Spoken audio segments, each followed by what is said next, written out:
So, our first and only review of the day is going to be for the classic 1939 film Wizard of Oz. Now, Wizard of Oz is an adaptation from the 1900 book there by L. Frank Baum there.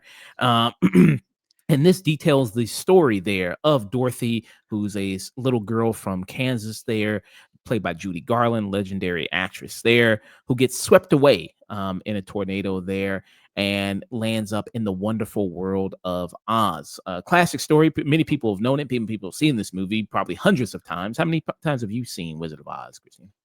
I've owned it I had it on VHS when I was a toddler. I probably seen it like hundreds of times in my life. Okay. It's one of those movies that I probably watched every day as a kid, on top of Wow. like Barney and whatever, you know? Gotcha. Okay. So yeah, classic film. Many people have seen it hundreds of times. I have not seen this movie before, so this is my first time seeing it there. That's why I have Christina on, who is a master of the lore of Wizard of Oz and have seen this movie multiple times there. And plus also the a lot of all the details of what went into getting this movie made. I mean, when you look at a lot of the behind the scenes stuff, I mean, like even that scene right there that you saw in the trailer of the snow there, which was Asbestos. asbestos. So that was It's there. as best as can be, you know? So you got that going on. So all the kind of secrets there, what was going on with the Munchkins, all the stuff they faced, all the people in the The makeup costumes. Oh, you gonna say? and the makeup Oh yeah, the and all makeup. that too. Yeah, what was you had the Cowardly Lion and all this 90-pound suit there that he had heat exhaustion, all those different things there, all this kind of stress that went into making this movie making magic, this masterpiece of a movie here that is probably one of the maybe most referenced films in all of history, maybe right up there with Star Wars. It's I'd Yeah. say they're probably up there. Like all the things, I mean, it's been parodied so much in media there that even if you So like much me, quotes. so many quotes. Even if you haven't seen the movie like me, you probably know the beats of the movie, the people that she runs into, seeing cartoons like Futurama or The Simpsons or Family Guy or any of those kind of things get kind of brought up there. You might know Mhm. that. But yeah, it's this little girl, Dorothy from Kansas, who ends up in Oz there and a land that is in fear of the evil witch there, the Wicked Witch of the West Mhm. there. And she sets off on a journey with her red ruby slippers there to meet the Wizard of Oz there.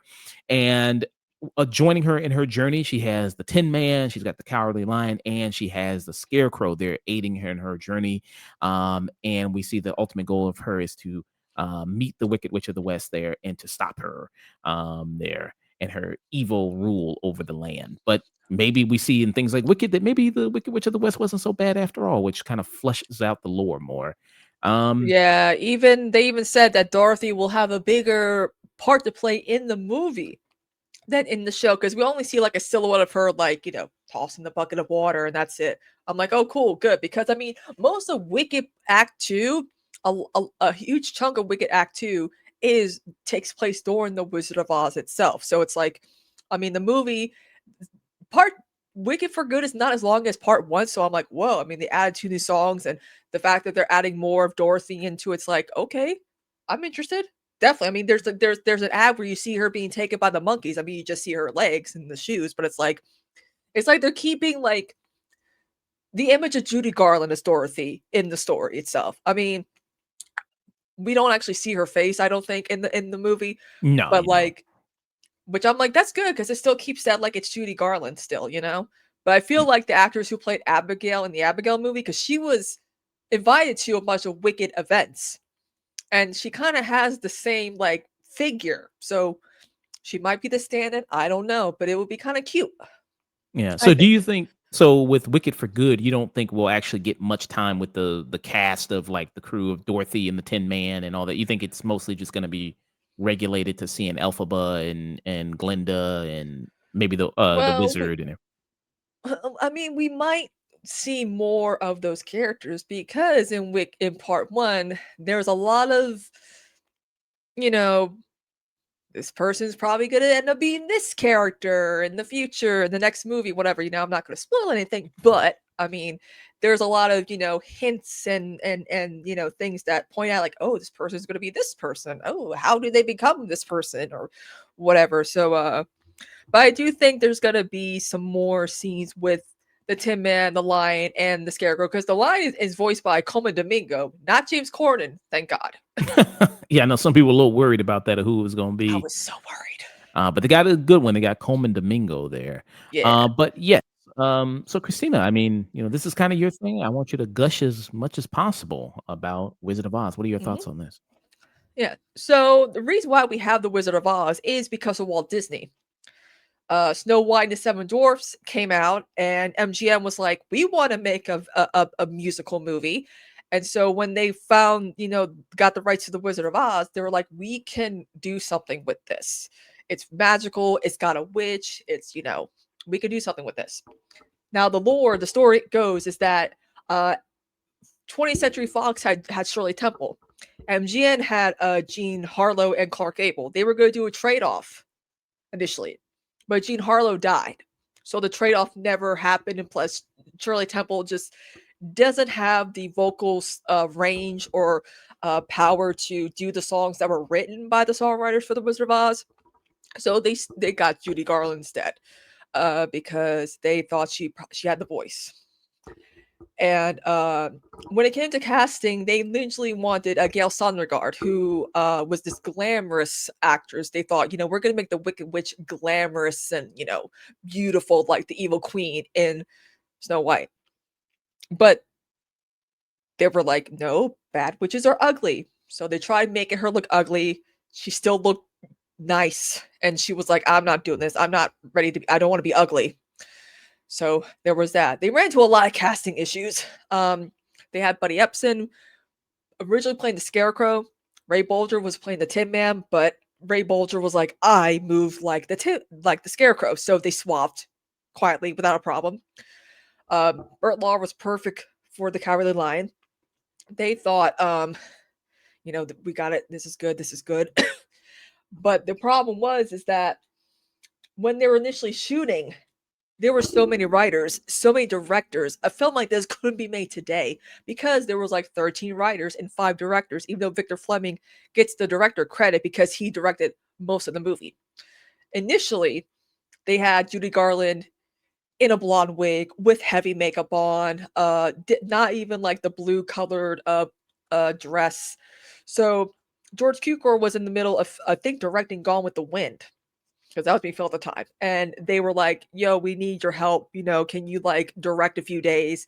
And he's the one who made the biggest changes to Dorothy's makeup. He was like, no, this is too doll like. She's just a girl from Kansas. So they removed the makeup, removed the blonde wig, put her in cute little pigtails, and because of George Cukor, he actually made some of the biggest changes that really ended up mattering the most to the movie. Mm. And so I showed the photos of Judy Garland with the blonde wig there. And then this is her, the classic kind of look there that you have.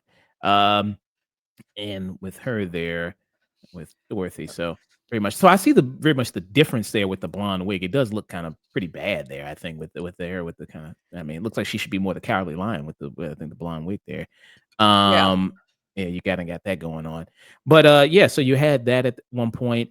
And you mentioned so the cast there of it, you had that, you had Ray Bolger there, who's so it's dual roles. So you see the people in her life of Dorothy when she's in Kansas, who's playing kind of the regular people in her life, and then when she goes to Oz, you see where they play the characters of Scarecrow and the Tin Man and the Cowardly Lion and the Witch Yeah. there, Glinda as well. And you see all those people.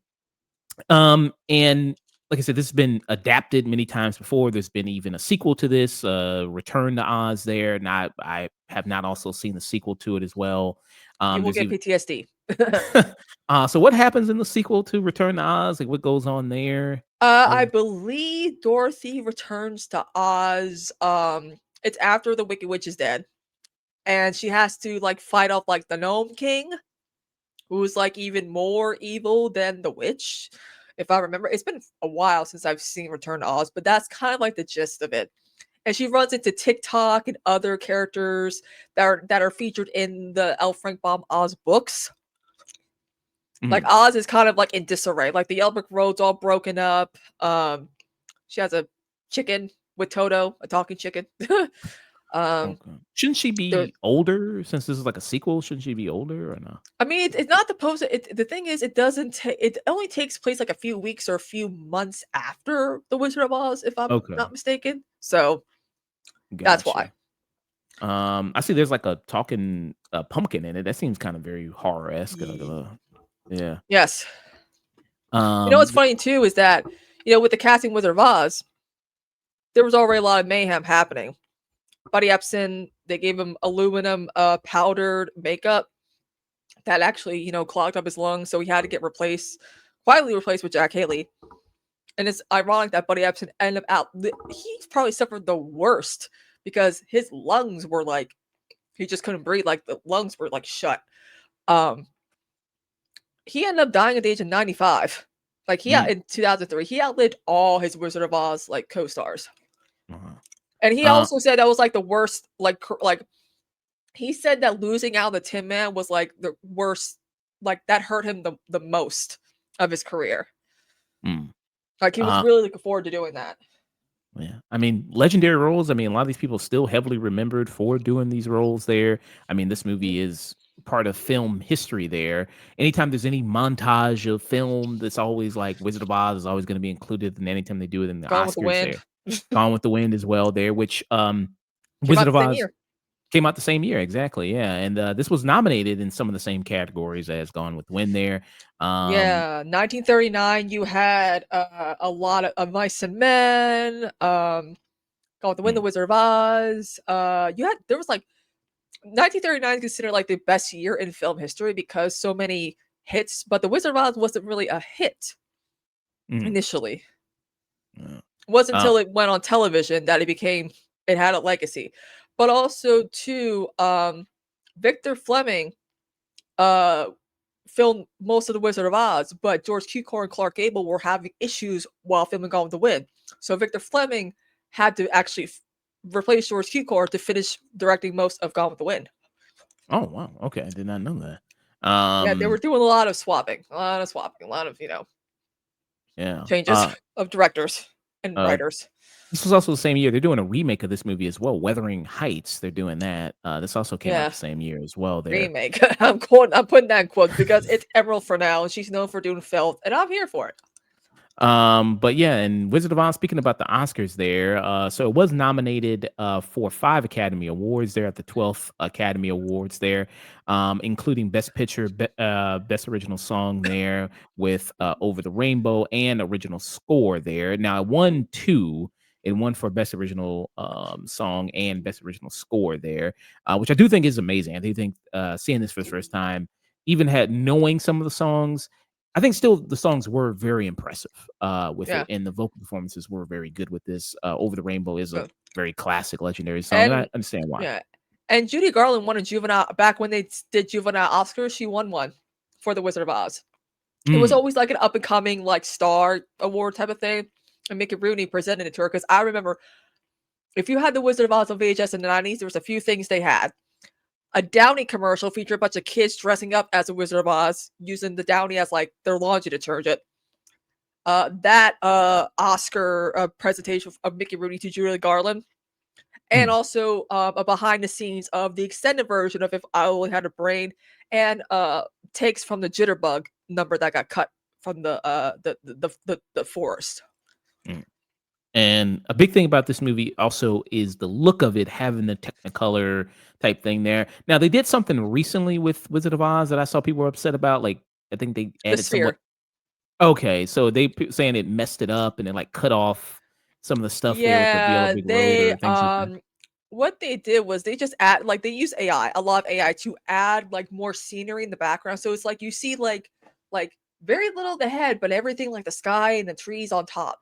And then they cut like 40 minutes of the movie, which I mean the movie's only like an hour and 40 minutes.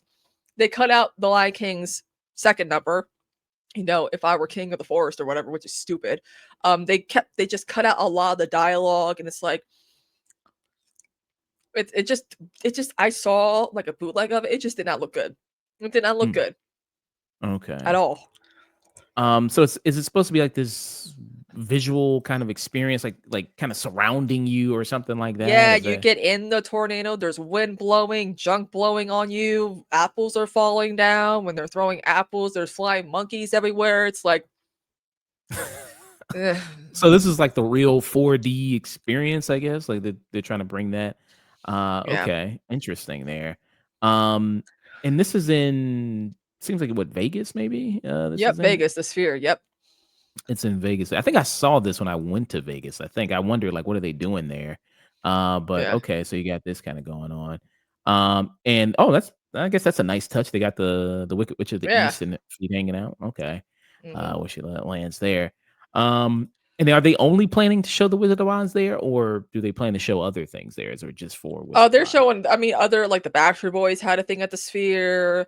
They're thinking of doing Star Wars. Like they're doing like they have a lot of plans. If they want to make like an immersive experience with this thing, and it's like Mm, okay, but I feel like it's not meant for like movies, considering it's just I don't know. A lot of people don't actually show up for the audience. Um, it's not like when the Backstreet Boys were there and it was packed. mm, okay. I imagine those tickets are probably pretty high. I imagine. Yeah, So you, a person who has seen this movie multiple times, there is it your favorite movie of all time? it's one of my favorite movies of all time. It's probably easily like top five for me. Okay, and why is that? Why do you keep coming back to Wizard of Oz? What's some of the elements there? It's hard to. I think it's just the idea of going to a place that's different. You know, that's colorful and I don't know. We all feel like we're Dorothy. There's no place like home in the end, but it's like what if I can go to a magical place and like forget about my troubles? It just brings out the inner child in me. I feel like Mm, it hits differently when you see it as a kid, especially. I feel like a lot of us millennials owned it on VHS, and it's a film that we've seen over and over and over again. And even the cast said like like especially when it became a success by airing it on TV like every year, like Ray Bolger and Jack Haley and all them and Margaret Hamilton, they're like, we are known for these roles alone, and that's it. And we're happy about that. It's good because people, kids, adults come up to us, talk about how much they love the movie. And I mean, nowadays some actors hate when they're known for like one role, but back then a lot of these actors were just character actors from vaudeville. Like they were mm, not gonna have range unless it was like Judy Garland who did like the Judgment at Nuremberg and Meet Me in St. Louis and The Star Is Born.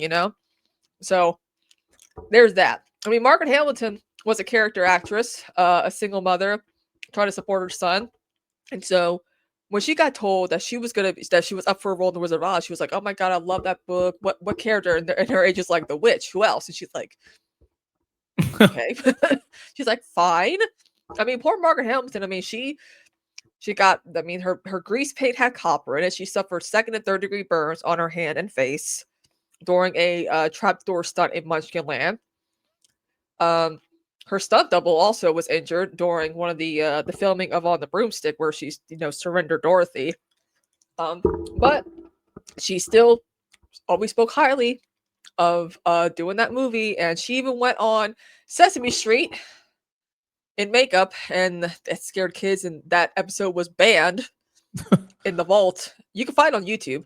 But then she was also on Mr. Rogers, where she just put on the outfit so she could show kids like I'm a character. I'm not really her, And it was really nice too, because even Mr. Rogers was like, "Oh, I wish I could do that laugh." Like it's cute. mm, Yeah, there it is. When she's hanging out with Oscar the Grouch, which makes so much sense if you think about it. mm, yeah.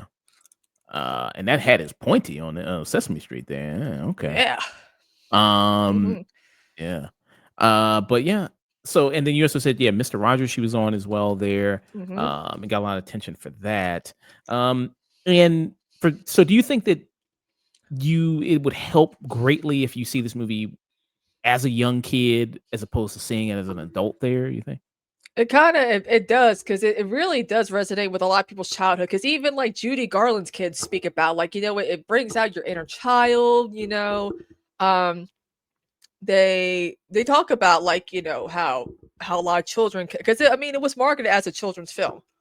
Um, so I feel like that's why for some reason just resonates with your inner child. And I just also feel like it is one of the first movies most people remember seeing as a kid if they were Mm, lucky to see it. Because again, it airs on TV every year on TBS and TNT. I think it was CBS or NBC who got the rights to it in the 50s. So it's like it was always a part of like kids' pop culture throughout the decades. okay. So me now seeing this at 30, I still can appreciate, it's always interesting going back looking at older films there. I just reviewed a much older film there, The Birds. I'd never seen that before. Hitchcock. Ooh. Hitchcock there. And I still could appreciate, at the time what it was of the effects there, being this type of disaster movie, having seen so many disaster movies, since The Birds, in that period of time before I actually watched it for the first time, you get like, oh, okay, I see where all those kind of get it from, with this movie. And with Oz, I mean, it's a classic heroes type journey there. You have a lead character, this plucky kind of young character there, goes on this, adventure, and she meets friends along the way. And then, it's Yeah. kind of the power of friendship there that helps her defeat the witch. And they all band together. And then all of them have like this unique thing they're searching for. The Scarecrow Mhm. searching for a brain, and the Tin Man searching for a heart. And the Which is lines, ironic considering, they all already have what they want. yeah. It's like Which is the kind of it's the message there, I guess, at the end of the movie where you have the wizard who tells them that it's already inside of you, of course, already there, yeah. But here's which your is diploma and here's your clock that's heart shaped, Here's a courage medal. so yeah, you have that kind of going on, which is really nice. Do you think there's seeing it so many times, do you notice anything kind of as a weak element, a part of it, or anything that doesn't hold up so much? I mean, it's literally the perfect film. If there's if it's I mean, if they've kept the jitterbug number in the movie, oh, it would be like Wizard of Oz did not age well because the jitterbug is kind of a has a bit of a racist background. The dance, from what I've heard, so they cut that out due to timing. There are a few things that you're like, huh, because they either cut something, and so when like the ending where she's like, "I'll miss you most of all," um, a lot of people are like, why would she say that to him? It's because her and Hunk had a bit of a there was a thing going on between Dorothy and Hunk in Kansas. Like a little crush, little mutual feelings. So when she says, "I think I'll miss you most of all," a lot of people are like, "Well, that's not nice. Why would she say that?" I'm like, because there's something that they cut from the movie due to timing, like running time. Okay, interesting. Yeah, And you said also that with this, like it helps to have watched Wicked or maybe read the books to understand more of the lore there of yeah. Wizard of Oz there of kind of what's going on. Why do you think it kind of helps to kind of see those things there? Like was and read. Because in the end, it explains why Elphaba ends up being the way she is. We all learn that a lot of us in the end actually don't like the wizard as we're adults, and then reading Wicked's like, oh, now we know why. Because even in the Wizard of Oz book, the wizard forces people of Oz to wear glasses, emerald glasses, so that's why everything looks green. Mm, Like okay. forcibly like glued on glasses. Like it's a whole thing. Like there's a lot of stuff that the wizard does that's very not good. Yeah. And for somebody, I talked to somebody who has read the book before and then talked about how Glinda is basically like this huge power player. Like she's doing a lot of hit jobs behind the scenes. She's, I guess, like what Kevin Spacey in House of Cards or some shit like that. Like, It is a political novel. She capitulates to the fascists. She is a neoliberal. And Elphaba is a Marxist revolutionary. And they don't mm, like that. See, mm, the Wicked musical makes more ties in towards the Wizard of Oz, like the wizard being her dad, the Cowardly Lion. But even then, they're like, why don't we make these characters the wizard, like these characters from the book into the characters from the Wizard of Oz, because they do exist in the Wicked novel, but they don't end up being those characters. So it's like there's some stuff that Steven Schwartz and Winnie Holtzman, who made who wrote the musical, we're gonna make more tie-ins towards the actual Wizard of Oz, just to make it more familiar for people who already know the Wizard of Oz. Because the Wicked novel is like this, it's thick and there's a lot of political. jargon in it, which is like, yeah, you don't need to, you don't need to fool with that. Mm. But you Okay. do understand that Alphabet cares about animals and their rights, and that's a good, good baseline to go with. Yeah. And do you have a favorite sequence from this Wizard of Oz film there? Is it too hard for you to pick out? I like the tornado one just because figuring out how they made the tornado. I don't know if you know this, but they took muslin cloth and they put it on a gantry and they moved it around like in like a warehouse studio, and they were dusting it and dusting it and they were filming it, so they were moving it around, and Mhm. then they added all that later. And the way they did the house is that they filmed it in reverse with the house falling Oh, okay. and going Interesting. up in the tornado. But I yeah, mean, I it looks mean, looks it's pretty cool. good. Yeah, it looks I mean, it's a And good they effect there. Yeah. and they didn't really have much references to what tornadoes looked Mm, like no photos, nothing. So they were just told that it was like a funnel. Like mm, they had like I guess some eyewitnesses who were like, yeah, it kind of looks like this, and it's pretty. I mean, it is the shape of what a tornado could look like. mm. And that's kind of a sharp kind of contrast when you see because when she's in Kansas, kind of this black and white type of look, and then when she goes to Oz, this really beautiful kind of color that kind of pops up there. So it's this really, really great contrast to that there. And then surprised when you said that this really, didn't really pop in the box office because it popped later in home releases because you think that this would be kind of big with the whole kind of color aspect in that. Why do Yeah. you? Yeah, is there any kind of thing of speculation of why it didn't really hit so much in the box office there? Well, since it was geared towards children, the ticket prices for kids was very cheap, and so they were not like a nickel, not even a nickel. So there was no way this was going to make a lot of money, even when they were trying to make a like adults do to attract adults to this. It still didn't work. I mean, Gone with the Wind was all Technicolor too, so it was like we already have like this 4 hour drama about the Civil War. That's in Technicolor. It's adapted from a book too. We'll watch that instead.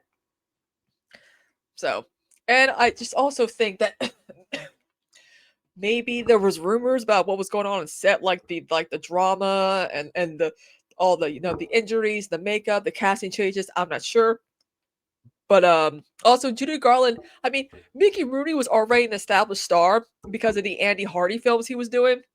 And Judy Garland starred in one year before, Love Finds Andy Hardy. So they were a duo. So, and Judy Garland wasn't as big of a star until she did The Wizard of Oz. So she did these tours with Mickey Rooney to kind of boost morale with The Wizard of Oz. Mm. Even speaking of injuries, because there's one scene I'm looking at in this Twister scene. I wonder did she really actually get her head hit here? Where there's a scene where the glass kind of breaks the window. I'm wondering that she looks like I don't know, maybe some good acting or what, but it actually does look like she maybe got popped in the back of the head there with that. Maybe.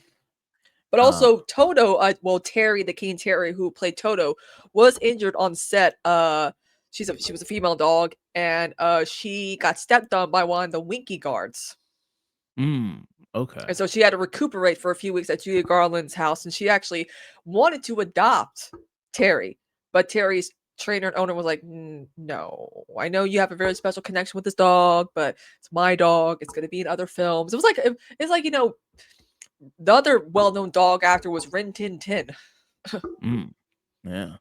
Yeah, it's a cute dog though, and I also that's kind of impressive the way the dog is actually able to how they get the dog to follow some of the commands in the movie and have it follow Dorothy, everything like that. Yeah, Like that's also pretty kind of impressive there with that. Um, yeah, I guess my favorite sequence of the movie there. I think because I mean it's probably corny kind of choice there, but I do like the over the rainbow. I guess when they do that yeah. sequence, I think that They was really wanted to great. cut that sequence. Mm, interesting. Okay. Yeah, they were like, it's slowing the movie down, even though the film had just started. Like it started like the song's like 5 minutes into the movie. So I'm like, what? I mean, if it was like, like 30 minutes in, I maybe, but like also they thought it was not glamorous to have an MGM star sing a song in a barnyard. And I'm like, well, it's Judy Garland. If it was Lana Turner, you guys probably would definitely be saying that. But like the shit they've said about Judy Garland to her face, it shouldn't matter, you know? Mm. And she does have a gorgeous voice. Julie Garland does have a really good voice here. Yeah, she was the Uh, little girl with the big voice. She had started doing vaudeville since she was like 2 or 3 years old with her 2 older sisters, but she was the star. mm. Yeah. And she had a lot of personal kind of demons there. She didn't live to be very long. She passed away at 47 there. Mhm. She had two daughters, I believe there. Yep, and a son. Yeah. And most of the cast of Wizard of Oz has passed away. I think there maybe you said some munchkins who were like children at the time of this. So, I Yeah, think they maybe still be alive, maybe, I don't know. so yeah, maybe they're kind of still alive there with that. But yeah, I mean, it's like I said, I mean, all the great things that have been said about this movie has pretty much been said there with it of how kind of legendary it is. It is in the National Library of Congress there. Yep. With that of being, of course, historically significant there. Of course, this movie's going to be in there. With the National Film Registry. With this, and obviously considered one of the greatest films in history there, right up there with stuff like Citizen Kane, Yeah, it's Godfather. funny because it's got like a 98% score on Rotten Tomatoes, and Forrest and I, what dick we gave it like 0, like low stars for it to have like a low rate because the whole point of Rotten Tomatoes is that it's an aggregate, so it takes in reviews from like a lot of people like what about old movies? I'm like, well, they bring in those reviews from when those films first came out, so it has like a 90% like on like the critics, but like audience is 89. The hell. And then there are some, film critics from back in the day. They're like, "Oh, this movie, I don't understand it. Like, what's the big deal?" And it's like those film critics ended up not amounting to anything. So they really were like, "This film has no chance of having a legacy." Blah blah blah blah blah. And it's like, Yeah. you saying that now that you're dead, huh? Huh? Huh? So this person gave it 1 star. They said, "Why is the lion's suit a real lion's skin? Total nonsense, distraction from the entire movie." Okay. What? That's a weird one. Uh, okay, I don't know if they're trolling or what. But you kind of got that there. I mean, that was one of the things Burt Lahr, Jack Haley, and Ray Bolger would always like bitch to each other about who had it the worst. I mean, Ray Bolger, the Scarecrow makeup permanently lined his face, Mm. um, which is funny. I mean, Jack Haley, I don't really know if he had any long lasting, but sometimes his eyes got really red, and I noticed that with like the more HD restorations of the film. But Burt Lahr was like a skinnier guy, so he's wearing like a 90-pound suit made of fur. He would have gas on his stomach. He was hot, overheated. He didn't have like the muscles needed to carry that costume. He probably had the worst because he had like the facial makeup that's very thick and the costume. This one critic I'm looking at here, he's from the Times UK. He's one of the rotten reviews here. He says the Oh, film is no doubt a triumph of Technicolor dexterity and especially of skill in color photography. But what is the issue? What is the use of making Hollyhock out of cellophane, painting it in an ugly color, and then photographing it with complete accuracy? So he gave it what? a negative review there for that. Uh, okay. That's weird. But yeah, so multiple Oscar winner, considered one of the greatest films there. Do you think newer generations, do you think they also have a somewhat of appreciation? You said millennials do, but what about Gen Z, Gen Alpha of Wizard of Well, Oz? I feel like Wicked probably, if anything, has actually contributed to the lasting impact of the Wizard of Oz. Because of the what is because Wicked is basically like a retcon deep dive into Wizard of Oz lore, and also do a lot of millennials and Gen X's who grew up with the Wizard of Oz have kids now. A lot of them surprisingly do, and they always say that the first film, is the Wizard of Oz that we watch. I mean, the first 3 films I remember seeing was Wizard of Oz, the first Austin Powers movie, and Titanic. Mm. And I don't know, maybe people also seen other adaptations of it. I know you Mm, hate this adaptation, this remake, The Wiz. the whiz there of it. I think this was maybe my first ever exposure. I haven't seen this movie, but I knew this before I knew Wizard of Oz, I think. Yeah. And mainly because probably because of Michael Jackson, I think. Yeah, Um, that's the only casting choice that made sense for that movie, honestly. yeah. I know it kills on Broadway, doesn't it? It does, like, super well on Broadway, The I Wiz, mean, well, the Wiz opened on Broadway in the '70s, and they really wanted to, like, because also too, part of the reason why the Wiz didn't do so well is that it was a time when black exploitation films were all the rage, and in a weird way, it kind of looks like a black exploitation film because a lot. Now I remember, I'm like, it's too like it's like it's too silly for adults but too weird for kids. I mean, stuff's coming alive in the subway, and I was like, now I remember why this movie traumatized me in a weird way. Also, too, Diana Ross is too old to be playing Dorothy. I mean, Stephanie Mills, the original Dorothy, phenomenal. She was like 13 singing Home. Diana Ross doesn't have the vocal strength to sing musical theater. They couldn't mm, even, Quincy Jones couldn't even, like, he didn't even rewrite the songs to make it more like, or the score to make it in Diana Ross's range. mm, Because when Steven Schwartz approached Ariana Grande to do Popular, he was like, I made like a hip hop poppy version for you to sing. And she's like, no, keep it like the show. I'm not singing as Ariana Grande, I'm singing as Glinda. Smart. mm. I know Because I some feel big like song if they made Popular into like a poppy hip hop song, I would have walked out. mm, okay. And I know, I mean, The Wiz, I like some of the songs. I like Ease on Down the Road, I like that one, that's a good Yeah, that's vibe. the funky version of We're Off to See the Wizard or Follow the Upper Crow. So I do like that, of that, so I think that's pretty good there. But the Uh, fact that the witch was sitting on a toilet the entire time, all you had to do was flush her, like, mm, really? Really? Really? I highly recommend these film stage because there was a time where they were doing like these live, TV musicals, like they did it for Jesus Christ Superstar, Beauty and the Beast, Grease, like The Wiz Live is actually really good. okay. I've been meaning to see it. I've been meaning to try to get to more Broadway there. And I know they obviously Wicked, obviously that was a humongous success there. Have they ever just done like Broadway with Wizard of Oz? Like, have you gone and seen that before? Actually, Andrew Lloyd Webber has actually done a stage adaptation of The Wizard of Oz, and it was in London on the West End. Okay. And was Yeah, that they did a greatly whole reviewed? they did a whole. I think it was pretty good. They did a whole show about finding Dorothy. Like in the UK, they do a lot of shows where they're trying to find like stars to star on West End. They did it for Joseph. They made like a Dreamcoat. They did it for the Wizard of Oz. It was kind of like what they did for the Grease revival way back when, uh, back in like 2007, where they were trying to find Sandy and Danny from Grease. So like, you Mm, know, okay. yeah. Man, they kind of made the Scarecrow look like Raggedy Ann, didn't they? Yeah, okay. Okay. Yeah. What the hell, Andrew Lloyd Webber? I wonder what Donald Trump thinks of this show. He's a big Andrew Lloyd Webber fan. That kind of looks like the Wiz though. Oh, there's Michael Crawford. I forgot Michael Crawford, the original Phantom of the Opera, was the original wizard in The Wizard of Oz on the West End. Nice. Okay. Yeah. Yeah, got that there.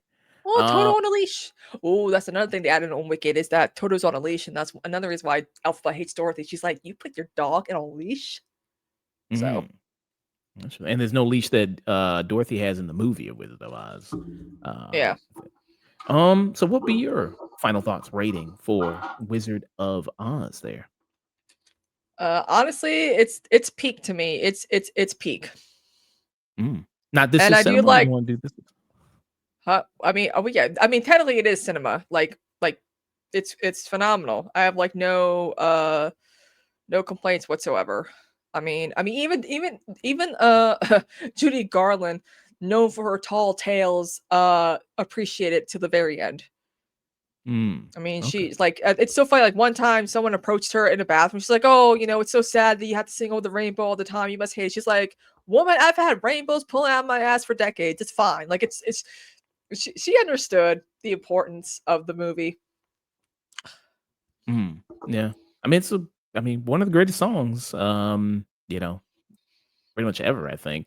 And the history of the legacy with that. So yeah, I mean, it's always interesting going back and seeing these classic films there.